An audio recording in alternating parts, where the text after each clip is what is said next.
Hello student, हम पढ़े थे chapter number 2 electric potential and capacitance. Okay, और आज के इस लेक्चर में जो हम पढ़ने वाले हैं इस capacity of an spherical conductor, है ना। तो चलिए फिर स्टार्ट करते हैं उसका derivation to finding the capacity of spherical conductor. ठीक है, तो हमने यहाँ क्या माना है, let there be an spherical conductor of radius r which is kept in a dielectric medium of dielectric constant k, and on imparting the plus q charge to conductor its potential is increased by v।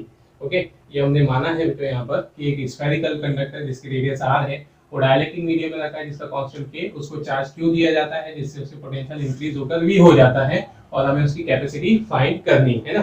तो यही बात जो मैंने यहाँ पर statement में लिख दी है ना। तो आप उसको यहाँ पर एक्सप्रेशन में नोट करना, फिर हम उसका डेरिवेशन आगे देखते हैं, है ना। तो इसका एक स्क्रीनशॉट लीजिए जल्दी से, फिर हम आगे बढ़ते हैं।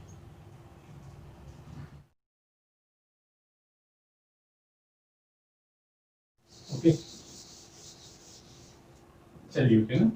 तो सिंपल सा डेरिवेशन है बेटा इसका, हमें कैपेसिटी निकालनी है। कैपेसिटी का फॉर्मूला होता है charge given to the conductor and increasing potential, है ना। तो हमने यहाँ पर वैल्यूज देख ले क्या क्या है, ठीक है। Then charge given to the conductor, values निकाल लो और फॉर्मूला में वैल्यू पुट कर दे। Charge given to the conductor, ठीक है। तो हमने इसको क्यू चार्ज दिया है ना। फिर next increasing potential of conductor, increasing potential of conductor, ठीक है। तो उसका जो पोटेंशियल है जो इंक्रीज होकर कितना हो जाता है, v हो जाता है। तो जब कंडक्टर पर q चार्ज है तो उसका पोटेंशियल कितना होगा, हमने पोटेंशियल का फॉर्मूला पढ़ा है 1/4 pi epsilon not, dielectric medium में रखा है इसलिए k इनटू में, ठीक है, q बाय r, ठीक है। ये रेडियस ऑफ कंडक्टर है ना, ये हो गया उसका पोटेंशियल, ठीक है। सीधे अब कैपेसिटी का फॉर्मूला लगा दे, है ना। नाउ कैपेसिटी ऑफ कंडक्टर, ठीक है, कैपेसिटी ऑफ कंडक्टर, है ना। तो कैपेसिटी का एक बार फॉर्मूला तो वर्ड में लिख देता हूँ। कैपेसिटी कितनी हो जाएगी, चार्ज, ठीक है, या given charge to the conductor, okay, upon में increase in potential of conductor, ठीक है। ये फॉर्मूला लिखा हमने, यहाँ वैल्यूज रख दिया। कैपेसिटी को जो हम डिनोट करते हैं C से, है ना। चार्ज हमने दिया है Q, इंक्रीज इन पोटेंशियल है 1/4 पाई एप्सिलॉन नॉट K, ठीक है, Q बाय R, ठीक है ना। वैल्यूज रख दिए हमने यहाँ पर इनकी, ये ऐसे लिख दो C is equal to Q by V से, ठीक है। तो Q और V की वैल्यू यहाँ रख दी। Q तो चार्ज ही है ना। अब देखो ये Q से जो ये Q कैंसिल हो जाएगा, है ना। तो कैपेसिटी का फॉर्मूला क्या बन जाएगा, ये 4 पाई एप्सिलॉन नॉट के ऊपर आ जाएगा r, है ना। ये रहेगा एक्सप्रेशन फॉर कैपेसिटी, ठीक है। अब इसको हम डिफरेंट केसेस में बताते हैं जो इन एसआई, इन सीरीज, ठीक है, ऐसे। तो इन एसआई सिस्टम, ठीक है ना, क्या लिख देंगे हम, इन एसआई सिस्टम, ठीक है। कैपेसिटी के फॉर्मूले अलग अलग सिस्टम में, इन एसआई सिस्टम तो क्या हो जाएगा यहाँ पर C is equal to, value तो यही रहेगी ऐसा सिस्टम में 4 पाई एप्सिलॉन नॉट के आर, और यहाँ पर हम उसकी यूनिट लिख देंगे ऐसा यूनिट फेरेड, ठीक है। अब अगर तो हम यहाँ पर मान ले इन एयर और वैक्यूम, ठीक है, इन एयर और वैक्यूम, ओके। एयर और वैक्यूम से मतलब यहाँ पर क्या है कि जो हमारा कंडक्टर है वो एयर और वैक्यूम में रखा हुआ है। अगर हमने डाइलेक्ट्रिक मीडियम में रखा हुआ माना तो ये एक्सप्रेशन है, अगर एयर और वैक्यूम में रखा माना तो k की वैल्यू 1 पुट कर दोगे, ठीक है। तो ये हो जाएगा 1/4, C is equal to 4 pi epsilon not R farad, ठीक है। ये भी है ना, मतलब क्या समझ में आप लोगों को यहाँ पर कैपेसिटी, ठीक है। इन एसआई सिस्टम, अगर हम इसको वर्ड में लिखें, in SI system capacity of conductor, capacity of conductor, ठीक है, इस कितनी होती है, उसकी रेडियस के 4 पाई एप्सिलॉन नॉट टाइम्स, ठीक है। लेकिन capacity of conductor is 4 pi epsilon not times to its radius, okay, है ना। रेडियस के 4 पाई एप्सिलॉन नॉट टाइम्स रहेगी, है ना। और 4 पाई एप्सिलॉन नॉट टाइम की वैल्यू भी हमें पता है, इसकी वैल्यू होती है ना 9 × 10⁹ ऐसे। तो ये एक कांस्टेंट है, ठीक है, इस तरह से, है ना। तो अभी हम फॉर्मूले में ही बता रहे हैं उसको न्यूमेरिकल वैल्यू जब हम यूज करना चाहते हैं तो ये इसकी वैल्यू वहाँ 4πε0 को लिखेंगे 9 × 10⁹ ऐसे। तो ये हो गया हमारे पास कैपेसिटी उसकी, है ना। अब नेक्स्ट देख लो इन सीजीएस सिस्टम, है ना, इन सीजीएस सिस्टम। तो सीजीएस सिस्टम में कैपेसिटी ये जो हमारे पास कांस्टेंट है 1/4πε0, इसकी वैल्यू 1 होती है। तो 4πε0 की वैल्यू भी कितनी होगी, 1 रहेगी, है ना, ठीक है।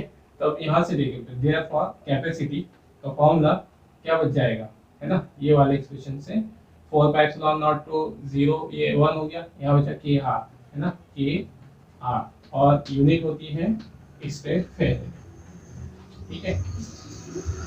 और इसमें भी अगर हम कंडीशन अप्लाई कर दें, है ना, इन एयर और वैक्यूम, ठीक है, इन और एयर और वैक्यूम, तो k = 1। तो यहाँ से जो कैपेसिटी इन सीजीएस सिस्टम हो जाएगी r स्टेट फेरेड, ओके। ये रहेगी हमारे पास कैपेसिटी, है ना, ठीक है। मतलब यहाँ से जो कैपेसिटी किसके बराबर है सीजीएस सिस्टम में, वर्ड में लिख दें उसको इन सीजीएस सिस्टम, ठीक है, कोई बड़ी जो कॉन्सेप्ट नहीं है, सिंपल सा डेरिवेशन है। इन CGS system capacity of spherical conductor remains equal to the radius of conductor, ठीक है, रेडियस ऑफ कंडक्टर, है ना। मतलब सीजीएस सिस्टम में उसकी कैपेसिटी जो इसके बराबर हो जाएगी उसकी रेडियस के बराबर, ठीक है ना। तो ये रहेगा आपका एक्सप्रेशन, है ना। फिर आएगी उसको फैक्टर्स अफेक्टिंग द कैपेसिटी, ठीक है, फैक्टर्स अफेक्टिंग द कैपेसिटी। एक बात ध्यान रखना तो यहाँ से, है ना, हम उसको देखते हैं इतने ये डेरिवेशन के बाद। अभी हमने तो यहाँ पर एक बात नोट की, जैसे हम सीजीएस सिस्टम में जो हम जो कैपेसिटी है उसकी यूनिट क्या कहते हैं, है ना, सीजीएस यूनिट ऑफ कैपेसिटी हम लिखते हैं स्ट्रेट फेरेड, ठीक है। लेकिन अभी हमने देखो जो फॉर्मूला यहाँ निकाला है C = R, तो इसकी यूनिट हम क्या लिख रहे हैं, स्ट्रेट फेरेड, ठीक है ना। और यहाँ से तो रेडियस हम इसको क्या लिख सकते हैं, इसकी यूनिट सेंटीमीटर, ठीक है। जैसे जब यहाँ पर देखना, हमने इससे प्रीवियस लेक्चर में एक डिस्कशन किया था 1 फेरेड कैपेसिटी का, है ना। तो 1 फेरेड कैपेसिटी में जो हमने वहां पर समझा था कि अगर कोई कंडक्टर 1 कूलम चार्ज को स्टोर कर लेता है 1 वोल्ट पोटेंशियल इंक्रीज होने पर, तो उसकी कैपेसिटी 1 फेरेड कहलाएगी। और हमने इसको समझा था जो कि 1 फेरेड कैपेसिटी वाला कंडक्टर हमें बनाना है तो उसकी रेडियस कितनी रखनी पड़ेगी, है ना। तो इस फॉर्मूले से जो हमने कैपेसिटी भी उसका निकाला भी था, यहाँ पर देखो, जैसे अगर हमको कैपेसिटी 1 फेरेड रखनी है तो रेडियस क्या रखनी पड़ेगी, तो रेडियस का फॉर्मूला क्या है, ठीक है। देखना हम इसमें कुछ जनरल डिस्कशन कर रहे हैं, डेरिवेशन तो हमारा यहाँ पूरा हो गया है, ठीक है। तो जैसे हमें रेडियस का फॉर्मूला यहाँ से क्या बन जाएगा, C 4πε0, है ना, यहाँ से। अब हमें कैपेसिटी 1 फेरेड रखनी है तो यहाँ 1 रख देंगे 4πε0, है ना। और 4πε0 की वैल्यू होती है 9 × 10⁹, ये मीटर आ जाएगी तो हमारे पास रेडियस की वैल्यू, ठीक है। अगर हम कितनी कैपेसिटी वाला कंडक्टर बनाना चाह रहे हैं, रेडियस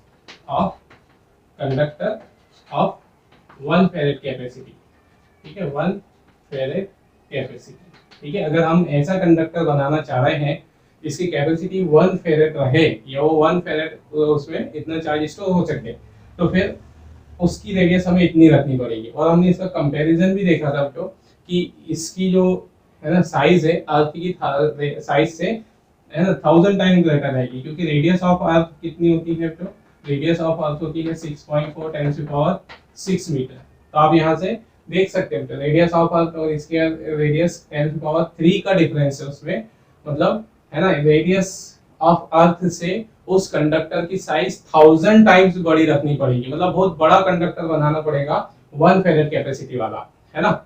अब मैं वैसे ही पूछता हूँ क्योंकि 1 स्टेट फेरेड कैपेसिटी, मतलब हमको ये 1 फेरेड का अंदाजा हो रहा था इस बात से कि हमें इतना बड़ा कंडक्टर बनाना पड़ेगा तो 1 फेरेड कैपेसिटी बहुत बड़ी कैपेसिटी होगी। अब वैसे ही जो मैं डिस्कस करना चाह रहा हूँ यहाँ पर कि अगर हमें 1 स्टेट फेरेड कैपेसिटी वाला कंडक्टर बनाना है जिसकी कैपेसिटी 1 स्ट्रेट फेरेड हो जिसमें 1 स्ट्रेट कूलम चार्ज आ सके, ऐसा कंडक्टर, तो फिर उसकी रेडियस क्या रखनी पड़ेगी, है ना।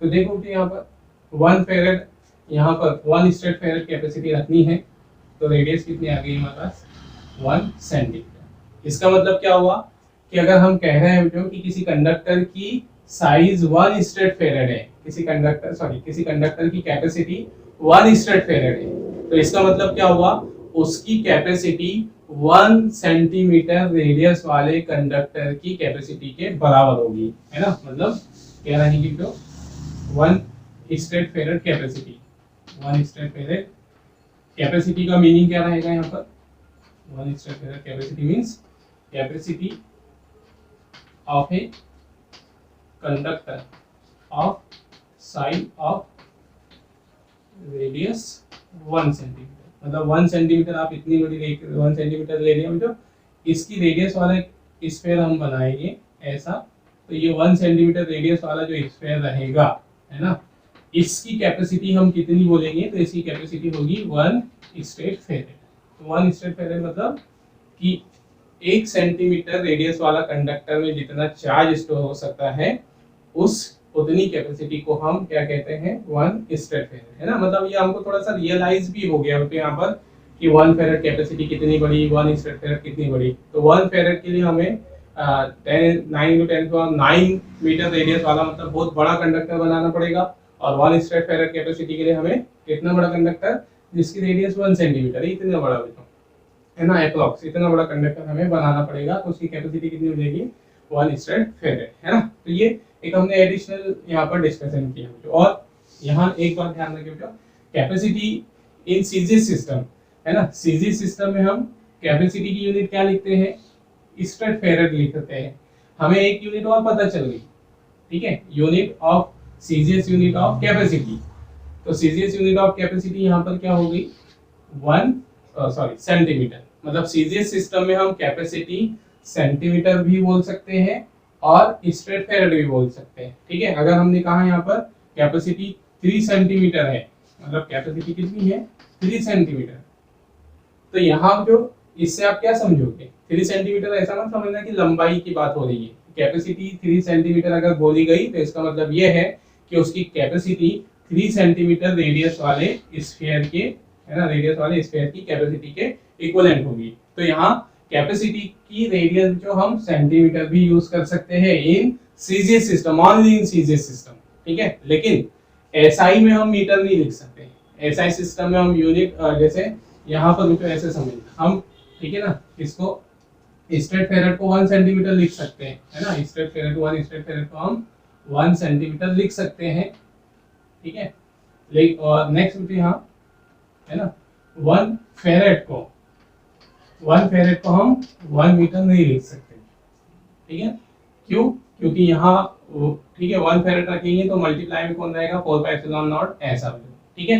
तो 1 फेरेड को 1 मीटर नहीं लिखा जा सकता। मतलब ऐसा नहीं, हम सोचने के लिए सोच सकते हैं कि अगर हम स्ट्रेट फेरेड को 1 सेंटीमीटर लिख रहे हैं तो 1 फेरेड को 1 मीटर लिख सकते हैं एसआई सिस्टम के अकॉर्डिंग, लेकिन यहाँ ऐसा रूल नहीं लगेगा, ठीक है ना। 1 फेरेड मतलब कितनी रेडियस वाला, जिसकी रेडियस 9 मीटर हो ऐसे, है ना। तो ये ध्यान रखना, ठीक है। तो हमको यहाँ पर कैपेसिटी की एक अनदर यूनिट भी मिल गई in CGS system. Unit of capacity in CGS system is centimetre as well as stat farad, okay. चलिए, है ना, तो यहाँ पर ये रहेगा हमारे पास कैपेसिटी, ओके। और फिर नेक्स्ट जो हम देखते हैं factors affecting the capacity of spherical conductor. मतलब हमने यहाँ पर रेगुलेशन निकाल लिया है, और अब इसकी कैपेसिटी जो किन-किन फैक्टर्स पर डिपेंड करेगी उसको हम देखते हैं, है ना। तो आप इसको स्क्रीनशॉट लीजिए, आप इसको नोट कीजिए, फिर हम अगला पॉइंट देखते हैं।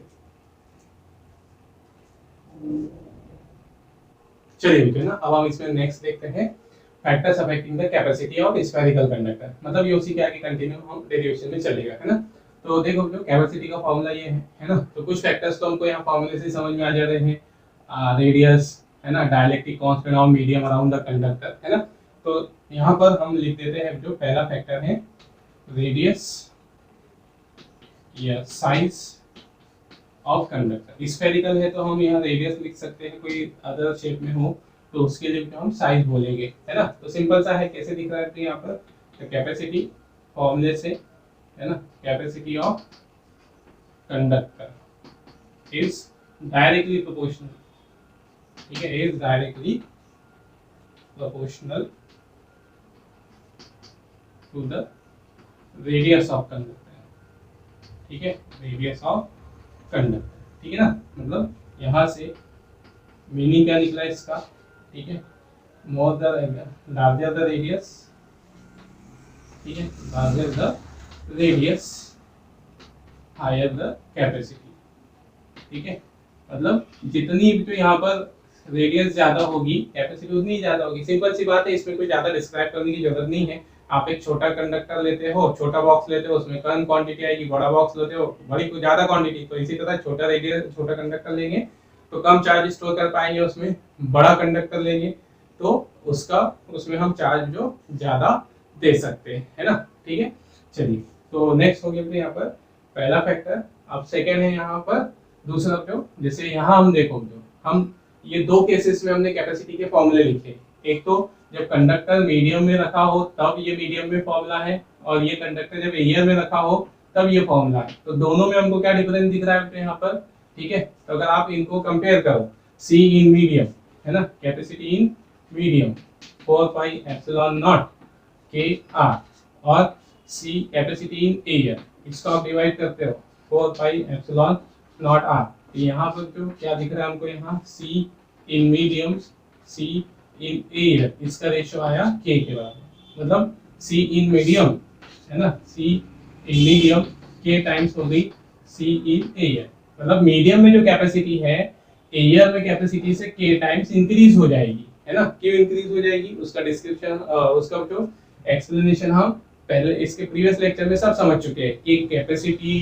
किस किन फैक्टर्स पर डिपेंड करती है। तो हमने देखा था कि जो मीडियम है उसकी डायलेक्ट्रिक स्ट्रेंथ पर भी डिपेंड करती है ना। तो यहाँ पर अब हम सिंपल सा लिखेंगे उसको कि कैपेसिटी, दूसरा फैक्टर क्या है यहाँ पर, ठीक है, medium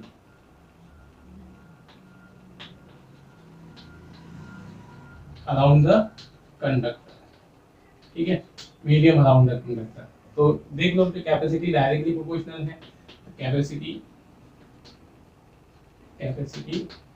of conductor is directly proportional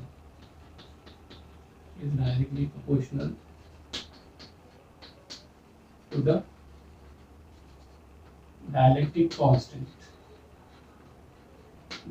constant या डायलेक्ट्रिक स्ट्रेंथ लिख सकते हैं, डायलेक्ट्रिक कांस्टेंट, है ना, of medium lies around the conductor. Okay, ये मतलब क्या है, the capacity of conductor is directly proportional to the dielectric constant of medium lies around the conductor. वही बात हमने यहाँ पर लिखी है बेटो। इसका मतलब क्या हुआ, ठीक है, कि कैपेसिटी सिंबल में लिखते पहले प्रोपोर्शनल टू के, एंड यहाँ पर एक बात ध्यान रखें तो हम कि कैपेसिटी भी तो क्या हो जाएगी, कैपेसिटी इन मीडियम, है ना, is equal to K times to the capacity in air. इसका मतलब ये है तो कि जो मीडियम जितना डायलेक्ट्रिक होगा उस मीडियम में उसकी कैपेसिटी उतनी ही ज्यादा बनेगी। जैसे एग्जांपल के लिए तो हम एक कंडक्टर को, ठीक है, एक कंडक्टर को हम कहाँ रखते हैं, ठीक है, हम ना सेम साइज का कंडक्टर है, ठीक है ना, और इस कंडक्टर को हमने मान लो जो पहले इसके चारों तरफ हमने इसको किस में रखा है, ठीक है ना, हमने इसको केरोसिन में रखा है समझने के लिए, तो या वैक्स में रखा है, ओके। और नेक्स्ट जो यहाँ पर है ना केरोसिन बोल देते हैं। और अगला जो, अगर हम इसके पास इसी कंडक्टर को अगर हम ग्लास में, माइका में, किसी और मटेरियल उसके पास ओवरलैप कर दे उस पे है ना, उसमें रख दे उसको, तो दोनों केसेस में उसकी कैपेसिटी डिफरेंट होगी। जो साइज वही है लेकिन यहाँ पर वो कम, है ना, चार्ज एक्वायर कर पाएगा और यहाँ ज्यादा चार्ज एक्वायर कर पाएगा। क्यों कर पाएगा, तो हमने पता है यहाँ पर कि कैपेसिटी, जैसे केरोसिन का डायलेक्ट्रिक कांस्टेंट 2 पॉइंट, है ना, 2 पॉइंट समथिंग कुछ होता है, हम 2.2 मान ले राउंड फिगर, और ग्लास का डायलेक्ट्रिक कांस्टेंट होता है 5, ठीक है। तो इसका मतलब इसमें कैपेसिटी जो कितनी हो जाएगी एयर की रिस्पेक्ट में, अगर हम बात करें जैसे यहाँ एयर होता तो एयर में जो कैपेसिटी यहाँ 1 होती, तो अगर हम ग्लास रख दे तो 5 टाइम्स इंक्रीज हो जाएगी। ठीक है, क्यों इंक्रीज हो जाएगी, उसका रीजन क्या है, तो कैपेसिटी जो किस बात पर डिपेंड करती है, कल हमने इसे प्रीवियस लेक्चर में समझा है कि जब हम कंडक्टर पे तो क्या करते जाते हैं, ठीक है, जब हम कंडक्टर को चार्ज देते जाते हैं, है ना, उसको चार्ज करते रहते हैं, तो क्या होगा कि उसका पोटेंशियल इंक्रीज होता चलेगा। पोटेंशियल इंक्रीज होगा तो जो बाहर का मीडियम है जैसे एयर है जो, तो फिर ये आयनाइज हो जाएगा। ठीक है, ये क्या हो जाएगा, आयनाइज हो जाएगा, और इसके आयनाइजेशन के कारण क्या होगा कि इसमें के इलेक्ट्रॉन फिर निकलेंगे और कंडक्टर पर चले जाएंगे, तो फिर इधर से हम चार्ज बढ़ाते भी हैं तो वो इधर से इलेक्ट्रॉनों को खींच लेता है, तो उसका चार्ज नहीं बढ़ पाता है ना। चार्ज किस पे चला जाता है, एयर मॉलिक्यूल्स पर चला जाता है। इसको हमने बहुत डिटेल में समझा है फिर से प्रीवियस लेक्चर में इंट्रोडक्शन ऑफ कैपेसिटी वाले में, अगर आपने उसको नहीं देखा होगा तो डिस्क्रिप्शन में उसकी लिंक होगी, आप वहां से उसको देख सकते हैं, मैंने वहां फुल डिटेल में इसकी कॉन्सेप्ट समझाई है। ओके, चलिए, तो इस तरह से जो अब इसमें क्या होगा जो कि जो हमारी मान लीजिए जो एयर थी, है ना, हम कंडक्टर को चार्ज देते आ रहे हैं, कंडक्टर को हमने 10 कूलम चार्ज दिया और हमने देखा कि जैसे हमने 10 कूलम चार्ज दिया, एयर अपनी डाइलेक्ट्रिक स्ट्रेंथ पर पहुंच गई, मतलब इलेक्ट्रिक फील्ड जो है, ये इलेक्ट्रिक फील्ड प्रोड्यूस हुआ है कंडक्टर पर, वो इलेक्ट्रिक फील्ड एयर की डाइलेक्ट्रिक स्ट्रेंथ से ज्यादा हो गया, कितने कूलम पर ही, 10 कूलम पे। तो अगर डाइलेक्ट्रिक स्ट्रेंथ से ज्यादा हो गया तो फिर हमारी गैस एयर आयनाइज हो जाएगी और उसमें से इलेक्ट्रॉन निकलेंगे और कंडक्टर पे चले जाएंगे, तो उसका चार्ज 10 कूलम से ज्यादा नहीं बढ़ पाएगा। लेकिन ये वाले में क्यों, जैसे 10 कूलम चार्ज हम देते आए, लेकिन हमें मालूम है कि जो बाहर मटेरियल रखा हुआ है ग्लास, इस ग्लास के मॉलिक्यूल, ठीक है, इसकी डाइलेक्ट्रिक स्ट्रेंथ ज्यादा है, मोर डाइलेक्ट्रिक है, तो डाइलेक्ट्रिक स्ट्रेंथ इसकी कैसी है ना, डाइलेक्ट्रिक स्ट्रेंथ क्या होती है हम प्रीवियस लेक्चर में समझ चुके हैं। तो डाइलेक्ट्रिक स्ट्रेंथ कैसी है, जो लार्ज है, ग्रेटर है ना, तो फिर ये इतनी जल्दी ग्लास के मॉलिक्यूल इतनी जल्दी आयनाइज्ड नहीं होंगे, वो है ना, लेट हो गए, ठीक है, ज्यादा पोटेंशियल बढ़ने तक उनका आयनाइजेशन नहीं होगा। जैसे इसमें क्या होगा कि हमने 10 कूलम चार्ज दिया, पोटेंशियल 100 वोल्ट हुआ और 100 वोल्ट होते से ही इलेक्ट्रिक फील्ड की वैल्यू इसके किससे डाइलेक्ट्रिक स्ट्रेंथ से ज्यादा हो गई, तो 100 वोल्ट पर ही आयनाइजेशन स्टार्ट हो गया। ओके, तो फिर उसके बाद चार्ज नहीं बढ़ पाएगा। लेकिन हम क्या देख रहे हैं यहाँ पर जो कि हमने इसको 10 कूलम चार्ज दिया, 10 कूलम चार्ज देते देते ये 100 वोल्ट पर भी पहुंच गया, 100 वोल्ट पर भी पहुंच गया, लेकिन इलेक्ट्रिक फील्ड जो है वो अभी भी डाइलेक्ट्रिक स्ट्रेंथ से कम ही है ना। इसका मतलब ये इनको आयनाइज नहीं करेगा, तो फिर हम उसको और पोटेंशियल बढ़ने तक चार्ज दे सकते हैं, है ना, और पोटेंशियल बढ़ने तक चार्ज दे सकते हैं। जैसे इसको हम 10 100 वोल्ट तक ही दे पा रहे थे, लेकिन हमने 100 वोल्ट तक दिया, हमने देखा कि ये इसने गैस को मॉलिक्यूल को आयनाइज कर दिया, ठीक है, लेकिन हमने देखा कि यहाँ पर 100 वोल्ट पोटेंशियल हो गया, लेकिन बाहर का मीडियम ज्यादा डाइलेक्ट्रिक है, तो वो जल्दी उसका क्या नहीं हुआ, आयनाइजेशन नहीं हुआ, तो उसमें से इलेक्ट्रॉन नहीं निकलेंगे।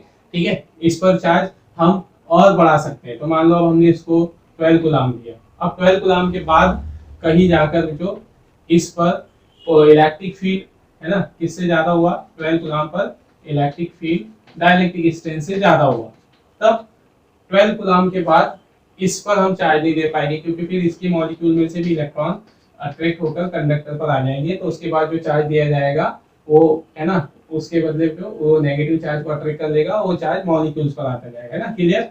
तो ये हम ज्यादा डिटेल में पहले उसमें डिस्कस कर चुके हैं, तो फिर भी मैंने एक बार आपको यहाँ फिर से एक्सप्लेन कर दिया। तो जितना मीडियम हमारा बाहर का मीडियम जितना डाइलेक्ट्रिक होगा, उतना ही लेट उसका आयनाइजेशन होगा, उसकी डाइलेक्ट्रिक स्ट्रेंथ उतनी ही ज्यादा होगी और उतने ही ज्यादा पोटेंशियल को, ज्यादा इलेक्ट्रिक फील्ड को वो सहन कर पाएगा, मतलब उतनी जल्दी उसका आयनाइजेशन नहीं होगा, और आयनाइजेशन जल्दी नहीं हो रहा है तो हम इसको ज्यादा चार्ज दे सकते हैं, इसलिए कैपेसिटी मीडियम पर भी डिपेंड करेगी जो, ठीक है, ये बात है ना। तो ये हो गया जो उसका रीजन भी हमने समझ लिया कि क्यों कैपेसिटी डायरेक्टली कांस्टेंट पर डिपेंड करती है, ऐसे, ठीक है। फिर थर्ड है हमारे पास, अब ये दो फैक्टर्स और फॉर्मूले से समझ रहे थे, थर्ड फैक्टर है जो एक another factor, presence of another conductor, presence of another conductor, मतलब अगर हमारे इस कंडक्टर के पास जो, जैसे मान लो इसकी कैपेसिटी 10 कूलम है, इसमें 10 कूलम चार्ज आ सकता है समझने के लिए, है ना, 10 कूलम वैसे बहुत बड़ा चार्ज है, तो 10 कूलम चार्ज इसमें आ सकता है। ओके, तो अब मान लो 10 कूलम के बाद इसमें चार्ज हम नहीं बढ़ा सकते, लेकिन फिर इसके बाद भी तो अगर हम यहाँ एक कंडक्टर लाकर रख दें तो हम पाएंगे कि अब हम इसमें 10 कूलम से ज्यादा चार्ज भी दे सकते हैं। ठीक है, कंडक्टर, इसके पास में कोई कंडक्टर आ गया तो उस कंडक्टर की वजह से भी इसकी कैपेसिटी इंक्रीज हो जाएगी। अब कैसे इंक्रीज होगी, है ना, ये फैक्टर्स तो समझ में आ रहे थे फॉर्मूले से। यहाँ ऐसा क्या हुआ जो कि कैपेसिटी इंक्रीज हो, उसकी बढ़ गई, चेंज हो जाएगी कंडक्टर के कारण। तो सीधे सीधे जो आप हमेशा ध्यान में दिमाग में रखिए कि कैपेसिटी अगर इंक्रीज हो रही होगी और डिक्रीज हो रही होगी किसी फैक्टर के कारण, तो वो फैक्टर जो किसको ही अफेक्ट कर रहा होगा, उसके पोटेंशियल को या उसके नियर बाय इलेक्ट्रिक फील्ड को, है ना। मतलब कंडक्टर की अगर कैपेसिटी बढ़ रही है या कम हो रही है किसी वजह से, तो उसका बेसिक कॉज तो यही होगा कि वो फैक्टर या तो उस कंडक्टर के पोटेंशियल को चेंज कर रहा होगा या उसके आसपास की इलेक्ट्रिक फील्ड को चेंज कर रहा होगा, जिसके कारण उस पर ज्यादा चार्ज दिया जा सकता है। अब देखो, समझो इसको, ठीक है, कि कैसे दूसरा कंडक्टर किस तरह से कैपेसिटी को अफेक्ट करता है ना। मान लीजिए जो ये हमारा कंडक्टर है ना, स्फेरिकल कंडक्टर है। अब यहाँ क्या होगा, सॉरी छोटा सा बनाते हैं, ये हमारा एक कंडक्टर है, इसको हमने चार्ज दिया है जो, इसकी कोई एक पर्टिकुलर कैपेसिटी है, ठीक है। अब हमने इसको चार्ज देते गए, मान लो हमने इसको 10 कूलम चार्ज दिया, है ना, 10 कूलम चार्ज दिया, और 10 कूलम चार्ज देने पर हमने ये पाया कि इसका पोटेंशियल 100 वोल्ट हो गया। ओके, और इसके पास क्या था, एक एयर और वैक्यूम थी, मतलब एयर रखी हुई थी, एयर समझ लो, है ना। तो ये एयर में, अब जैसे ही इसको हमने 10 कूलम चार्ज दिया, जो चार्ज दिया 10 कूलम, इसका पोटेंशियल हो गया 100 कूलम, और 100 कूलम, सॉरी 100 वोल्ट, और पोटेंशियल 100 वोल्ट से ज्यादा होते से ही यहाँ पर इसके आसपास का जो इलेक्ट्रिक फील्ड है, वो इलेक्ट्रिक फील्ड एयर के डाइलेक्ट्रिक स्ट्रेंथ से ज्यादा होगी। तो उसने 100 वोल्ट पर क्या कर दिया, इलेक्ट्रिक फील्ड की वैल्यू डाइलेक्ट्रिक स्ट्रेंथ से ज्यादा हो गई, है ना। मतलब मान लो, इसको भी एक नंबर दे देता हूँ तुम्हें, 3 × 10⁶ वोल्ट पर मीटर, ये उसकी वैल्यू। ओके, मतलब 100 वोल्ट पर इसकी जो वैल्यू है इलेक्ट्रिक फील्ड की वैल्यू, वो इससे ज्यादा हो गई। किससे ज्यादा हो गई, डाइलेक्ट्रिक स्ट्रेंथ से, इससे ज्यादा हो गई, ठीक है। अब जैसे ही इलेक्ट्रिक फील्ड से ज्यादा हुआ, वो एयर को क्या कर देगा, आयनाइज कर देगा, ये उसके आसपास की एयर को क्या कर देगा, आयनाइज कर देगा, और उसमें से इलेक्ट्रॉन खींचने लगेगा, है ना, ऐसे। अब अगर हम इस कोई अरेंजमेंट करें जो, और इस इलेक्ट्रिक फील्ड को कम कर दें, तो इलेक्ट्रिक फील्ड कम करने पर क्या होगा, आयनाइजेशन नहीं हो पाएगा, और वो चार्ज किस पर ही बढ़ता रहेगा, कंडक्टर पे। तो अब ऐसे समझो कि जैसे ही जो हम यहाँ पर क्या लाकर रख देते हैं, जैसे मान लो हमने 10 कूलम चार्ज दिया, उसके बाद हम चार्ज नहीं बढ़ा पा रहे, क्योंकि इलेक्ट्रिक फील्ड जो है, इलेक्ट्रिक फील्ड जो है कंडक्टर का, वो कंडक्टर का इलेक्ट्रिक फील्ड, ठीक है, ये कंडक्टर का इलेक्ट्रिक फील्ड एयर की डाइलेक्ट्रिक स्ट्रेंथ इससे ज्यादा हो गया। ओके, तो फिर हम यहाँ पर जो क्या देख रहे हैं कि कंडक्टर इससे ज्यादा हो गया, तो यहाँ पर इलेक्ट्रिक फील्ड। तो अब हम यहाँ कोई दूसरा कंडक्टर लाकर रख दें, ऐसे, है ना, मान लो हम, ओके, तो हमने दूसरा कंडक्टर लाके रख दिया। अब यहाँ जो हमें पता है कि इस कंडक्टर के में क्या होने लगेगा, इलेक्ट्रोस्टैटिक इंडक्शन, इलेक्ट्रोस्टैटिक इंडक्शन बोलते हैं। तो इलेक्ट्रोस्टैटिक इंडक्शन के कारण इस कंडक्टर के एक सरफेस पर नेगेटिव चार्ज आ जाएगा। हमको पता है कि कंडक्टर में इलेक्ट्रॉन्स फ्री होते हैं, जैसे ये कंडक्टर है जो, या ऐसे बना देता, ये कंडक्टर है, इसके अंदर इलेक्ट्रॉन रैंडमली घूम रहे हैं जो सभी तरफ से, नेगेटिव चार्ज पॉजिटिव चार्ज दोनों है उस पे। अब जैसे ही हमने उसको इस पॉजिटिव चार्ज वाले कंडक्टर के पास ले आए, तो हम क्या देखेंगे कि ये पॉजिटिव चार्ज उसके इलेक्ट्रॉनों को अट्रैक्ट करेगा, और इलेक्ट्रॉन्स को अट्रैक्ट करने के कारण यहाँ इस एंड पर नेगेटिव चार्ज आ जाएगा, मतलब सारे इलेक्ट्रॉन इधर आ जाएंगे, और इस एंड पर उस पर पॉजिटिव चार्ज ज्यादा रह जाएगा। तो इस कंडक्टर पर इलेक्ट्रोस्टैटिक इंडक्शन हो गया, और उस पर चार्ज डेवलप हो गया। अब जैसे ही उस पर चार्ज डेवलप हुआ, तो ये इलेक्ट्रिक फील्ड बना देगा, है ना, इलेक्ट्रिक फील्ड खुद बना देगा, और इसका इलेक्ट्रिक फील्ड किस डायरेक्शन में रहेगा, पॉजिटिव से नेगेटिव। तो ये इंड्यूस्ड इलेक्ट्रिक फील्ड होगा, ये इंड्यूस्ड इलेक्ट्रिक फील्ड कैसा रहेगा, ठीक है, इंड्यूस्ड इलेक्ट्रिक फील्ड, जिसकी डायरेक्शन इस कंडक्टर के इलेक्ट्रिक फील्ड के अपोजिट में रहेगी। तो कंडक्टर के इलेक्ट्रिक फील्ड को ये डिक्रीज कर देगा, मतलब पहले इलेक्ट्रिक फील्ड कहाँ पहुंच चुका था, जो डाइलेक्ट्रिक स्ट्रेन वाले इलेक्ट्रिक फील्ड पे पहुंच चुका था, तो उसने एयर को आयनाइज कर दिया। लेकिन अब हम क्या देख रहे हैं कि जैसे ही हमने दूसरा कंडक्टर रखा, उस कंडक्टर ने इस कंडक्टर के इलेक्ट्रिक फील्ड को रिड्यूस कर दिया।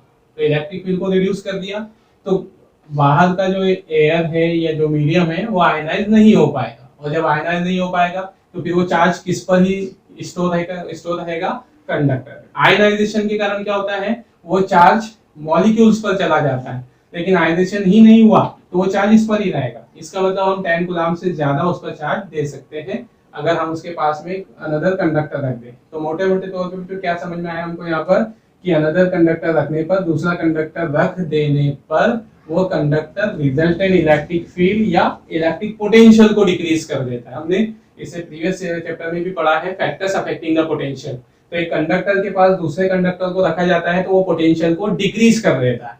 तो वो पोटेंशियल को डिक्रीज कर देगा, इलेक्ट्रिक फील्ड को डिक्रीज कर देगा, और कैपेसिटी क्या हो जाएगी, इंक्रीज हो जाएगी, है ना। मतलब कैपेसिटी जो इनडायरेक्टली डायरेक्टली हम कहें तो सीधे वो मीडियम पर ही डिपेंड करती है। एक तो साइज की बात खत्म हो गई तो मीडियम पर डिपेंड करती है कि मीडियम कितना डायरेक्टिक है या उसमें कितनी हम इलेक्ट्रिक फील्ड, है ना, उस पर प्रोड्यूस कर सकते हैं। तो ये जो है इस तरह से यहाँ ये इलेक्ट्रिक फील्ड को रिड्यूस करेगा या पोटेंशियल को रिड्यूस करेगा, और पोटेंशियल को रिड्यूस कर कर कैपेसिटी बढ़ा देता है ना। तो क्लियर हुआ यहाँ पर कि कोई प्रेजेंसी ऑफ अनदर कंडक्टर किस तरह से अफेक्ट करती है। तो कोई दूसरा कंडक्टर रख देने पर कैपेसिटी इंक्रीज हो जाती है ना। तो प्रेजेंसी ऑफ अनदर कंडक्टर तो हम इस तरह से लिख सकते हैं। जो ठीक है, ये हमने वही लिख दिया। तो यहाँ पर another conductor decreases the potential of conductor, इसकी कैपेसिटी की हम की बात कर रहे हैं ना, and increase the capacity of conductor, उसके पोटेंशियल को या इलेक्ट्रिक फील्ड को डिक्रीज करके कैपेसिटी को इंक्रीज कर देता है ना। ये रहेगा जो हमारे पास फैक्टर्स अफेक्टिंग द कंडक्टर और कैपेसिटी ऑफ कंडक्टर। ठीक है, ये बात। अब इसमें कुछ और पॉइंट नोट में डाल दें, जैसे अभी हमने उधर समझा था यहाँ। ठीक है, ये हमारे यूजफुल होते हैं, जैसे यूनिट।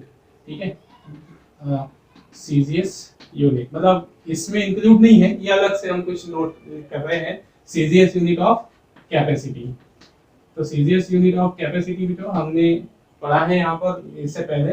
तो कैपेसिटी किसके बराबर हमने कही थी यहाँ पर, उसकी एक क्या होती है, ये स्ट्रेट फेरेड। ठीक है, और स्ट्रेट फेरेड को हम क्या लिख सकते हैं, तो सेंटीमीटर। मतलब दो यूनिट हो जाएगी उसकी, स्ट्रेट फेरेड और सेंटीमीटर। ठीक है, ये मतलब ये हमने उधर जो समझा उसको नोट पे भी डाल दिया कि कैपेसिटी ऑफ ए कंडक्टर हम सेंटीमीटर भी लिख सकते हैं सीरीज में, और स्ट्रेट फेरेड भी लिख सकते हैं, जहां पर 1 stat farad is equal to होगा 1 सेंटीमीटर। ठीक है, ये है ना। ओके, मतलब capacity 1 stat farad capacity means capacity of a conductor of radius 1 centimetre, है ना। यहाँ लिख भी दो आप उसको। ठीक है, hence 1 stat farad capacity means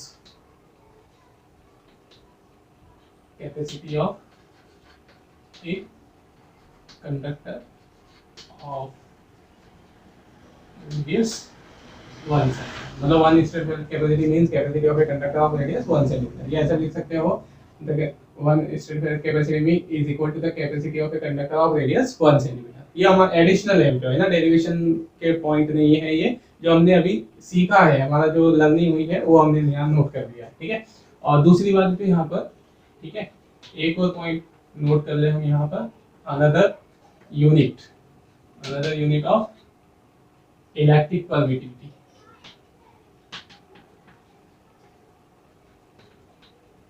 ठीक है, another unit of electric permittivity. जैसे इलेक्ट्रिक परमिटिविटी, ये जो टॉपिक है ये हमारा फर्स्ट चैप्टर का है। हमने फर्स्ट चैप्टर में इलेक्ट्रिक परमिटिविटी सब पढ़ ली थी, और उसकी यूनिट भी हमने लिखी थी, जो है ना, ऐसा यूनिट हमने उसकी लिखी थी कहाँ से। ठीक है, पहले चैप्टर में ये इस फॉर्मूलेशन निकालते हैं उसके, जो कूलम्ब्स लॉ है, force is equal to 1/4 pi epsilon not, है ना, Q1 Q2 upon R square. तो एक उसकी यूनिट हम इस फॉर्मूले से बनाते हैं, है ना, एक यूनिट हम इस फॉर्मूले से बनाते हैं। तो यहाँ से उसकी यूनिट क्या बनती है, 4 पाई एप्सिलॉन नॉट की ऐसी ये देखो एप्सिलॉन नॉट ये हो जाता है 1/f, है ना, 4 पाई Q1 Q2 अपॉन में F इंटू आर। तो यहाँ से एक यूनिट हम उसकी बनाते हैं, तो क्या हो जाएगी एक unit coulomb square newton upon metre square, है ना, ये वाला। तो ऐसा यूनिट क्या होगी उसकी कूलम्ब स्क्वायर, है ना, और अपॉन में क्या आ जाएगा न्यूटन इंटू मीटर स्क्वायर। ये हमने फर्स्ट चैप्टर में पढ़ी है। अब इसकी एक और यूनिट जो हम मोस्टली यूज करते हैं, एक यूनिट हमारे पास अभी तक हम परमिटिविटी की ये यूनिट यूज करते हैं, हमारे पास एक यूनिट और निकल कर आई है इस पॉइंट से। जो देखो यहाँ पर हमने कैपेसिटी पढ़ी है, कैपेसिटी कितनी है 4 पाई एप्सिलॉन नॉट आर। तो यहाँ से 4 पाई एप्सिलॉन नॉट, इससे उसकी एक दूसरी यूनिट निकालो जो क्या आ जाएगा, ये एप्सिलॉन नॉट किसके बराबर आ जाएगा 1, ठीक है, और इधर क्या आ जाएगा, ठीक है ना, c अपॉन 4 पाई आर, ठीक है। तो इससे उसकी एक यूनिट और बन जाएगी। तो क्या बन जाएगी उसकी यूनिट, यहाँ से देखो दूसरी यूनिट कैपेसिटी की यूनिट फेरेड। ये तो इस कांस्टेंट है, इसकी कोई यूनिट नहीं होगी, तो इसकी यूनिट होगी जो फेरेड पर मीटर, फेरेड पर मीटर, है ना, सिंबल में लिखते हैं हम F/m, ठीक है। तो ये याद रखना बेटा, जैसे इस पर भी तो बहुत अगर इजी ऑब्जेक्टिव हमारे बनना है ना, तो इसकी कैपेसिटी भी तो यहाँ पर यूनिट भी वो ऑब्जेक्टिव में दे देता है, सॉरी इलेक्ट्रिक परमिटिविटी की, है ना। इस पे हमारा एक ऑब्जेक्टिव बनता ही है, इलेक्ट्रिक परमिटिविटी की वैल्यू, इलेक्ट्रिक परमिटिविटी का डायमेंशनल फॉर्मूला, इलेक्ट्रिक परमिटिविटी की यूनिट, इस पर एक ऑब्जेक्टिव बनता है। तो कभी कभी भी तो वो यूनिट फेरेड पर मीटर भी दे देता है, तो फिर कंफ्यूज नहीं होना है कि हमने तो यूनिट ये पढ़ी है, ये कहाँ से, ओके।